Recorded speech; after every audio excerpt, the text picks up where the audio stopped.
ワールドウォー2ギアックにようこそ。このチャンネルでは第二次世界大戦をテーマに兵器や戦術、兵士や戦場の姿についてリスナーの皆様に正確で分かりやすくご紹介していきます。今回はですね、第二次世界大戦のアメリカ陸軍で活躍したちょっと面白い車両ハーフトラックについて掘り下げていきたいと思います。トラックの速さと、戦車の持つアクロ走破性、これをどうにか両立させようとしたそのユニークな構造とか、あと生産の背景に迫っていきます。もし今回の内容面白いなと思っていただけたらぜひチャンネル登録をお願いします。第一次世界大戦の塹壕戦ですよね。経験から軍隊には全く新しい機動力が求められるようになった。その通りです。特に重要になったのが素早く敵の状況を知るための偵察能力、そして兵員や火器を迅速に前線へ運ぶ能力でした。なるほど。単なる輸送車っていうだけじゃなくて、もっと多目的な機動力が必要だったと。とにかくいろんな場面で使える足が必要だったということですね。その発想自体はいつ頃から具体的に？1930年代の後半、特にヨーロッパでの戦争の気配が濃厚になる中で、大規模な機動戦への備えっていうのは十分じゃなかったんです。それで新しい乗り物が必要になったと。そうですね。アメリカ陸軍の兵器開発を担当する部門、アードナンスデパートメントですね。ここが本格的に開発に乗り出したんです。そこで登場するのが搬送機車ハーフトラック。名前の通り、前がタイヤで後ろがキャタピラ、まさに半分トラック半分戦車みたいな、そういう外見ですよね。この形にはどんな狙いが？舗装された道路ではトラックみたいにスペーディーに、でも泥道とかちょっとした荒れ地なんかだと戦車みたいに力強く進める。この2つをいわばいいところにしようという発想ですね。前輪で切って後ろはキャタピラで駆動すると。はい。そのアイデアのもとはフランスのシトロエン・ケグレス社にあったと。それをアメリカ陸軍の武器化が発展させていったんですね。設計で興味深いのはまず車体ですね。ある程度の小銃弾くらいは防げるような軽い装甲が施されている点、それから後ろのキャタピラ、これ普通戦車とかだと金属製じゃないですか。そうですよね。ガシャガシャいうイメージです。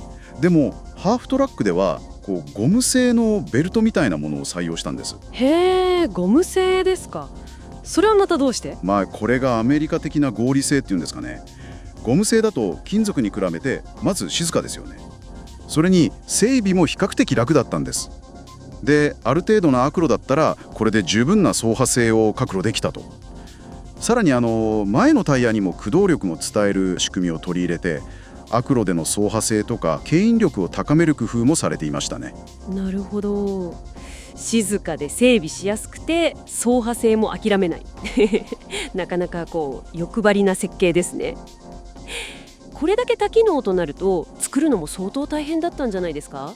関わった企業の名前もいくつか挙がってますけど。まさに生産体制はもう非常に大規模でした。ホワイトモーターとかオーとかダイヤモンド T といった複数の大手の自動車メーカーが中心になって、兵員機輸送タイプだけで約2万3000両、装甲車タイプが約1万6000両も作られました。すごい数ですね。でもそれだけじゃないんです。エンジンとか変速機、電気系統といった細かい部品を作る下請けの会社が全米に数百、いやもしかしたら数千あったとも言われています。数千。はい。まさに国を挙げた一大プロジェクトで、1942年にはこれらのメーカー間の調整をするための統合委員会なんてものまで作られたくらいですから。国を挙げてですか？いやー、それほどまでにこのハーフトラックっていうのは重要視されていたんですね。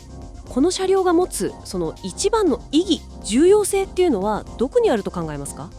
やはり第二次世界大戦でのアメリカ陸軍の機械化、これを象徴し、そして実際に支えた点でしょうね。当時のヨーロッパ情勢、特に1940年のドイツ軍によるフランス電撃侵攻、この成功っていうのはアメリカ陸軍にとってはもう本当に衝撃的だったんですね。旧来の戦術ではこれはもう太刀打ちできないぞっていう危機感が、この急速な変化の大きな原動力になったわけです。戦車だけがダーッと突撃しても、歩兵とかそれを支援する部隊がついてこれなかったら、せっかくの突破もちょっと効果が薄れちゃいますよね。ハーフトワックはその戦車部隊に歩兵とか砲兵とかがしっかりついていくための機動力と、あとある程度の防御力を与えたわけです。これによってより早くより深く敵陣に進撃することが可能になった。当時の新しい戦争のやり方、つまり機動戦を支える本当に重要なピースだったと言えるんじゃないでしょうか。なるほどな。戦場のタクシーなんていうふうにも呼ばれましたね。今回の掘り下げいかがでしたでしょうか。面白いな、もっと知りたいなと思っていただけたらぜひチャンネル登録をお願いします。次回も皆さんの知的好奇心を刺激するテーマでお送りしますのでご期待ください。